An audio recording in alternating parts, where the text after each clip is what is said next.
Dark கலரில் cream எப்படி ready பண்ணுறதுன்னு ஷேர் பண்ணியிருக்கேன், பார்த்துக்கோங்க. கொஞ்சமாக க்ரீம் எடுத்துக்கோங்க, அது கூடால தேவையான ஃபுட் கலர் சேர்த்துக்கோங்க. நான் வந்துட்டு ரெட் கலர் தாங்க எடுத்திருக்கேன்.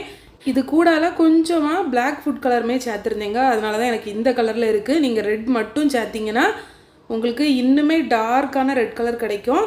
கேக்கை வந்து கம்ப்ளீட்டாக ஒயிட் க்ரீமில் அப்ளை பண்ணி எடுத்துக்கோங்க. அதுக்கு மேலே ஒரு thin layer red colour cream கொடுத்தா போதும்.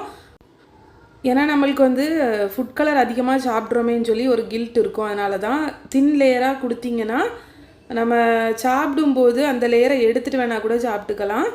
அப்படியே நம்ம அப்ளை பண்ணிட வேண்டியது தான். அந்த ஒயிட் கலர் வந்துட்டு வெளியே தெரியாத அளவுக்கு ரொம்ப பொறுமையாக அதை அப்ளை பண்ணி எடுத்துருங்க.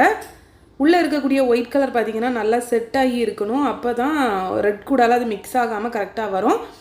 கேக்கோட ஃபைனல் லுக் பார்த்தீங்கன்னா இப்படி தாங்க இருந்துச்சு. நீங்கள் ஒரு வேளை கேக் ஆர்டர் பண்ணணும்னா கீழே இருக்க நம்பருக்கு வாட்ஸ்அப் பண்ணுங்கள். கன்னியாகுமரி டிஸ்ட்ரிக்டில் ஹோம் டெலிவரி கூட இருக்குது. பாய்.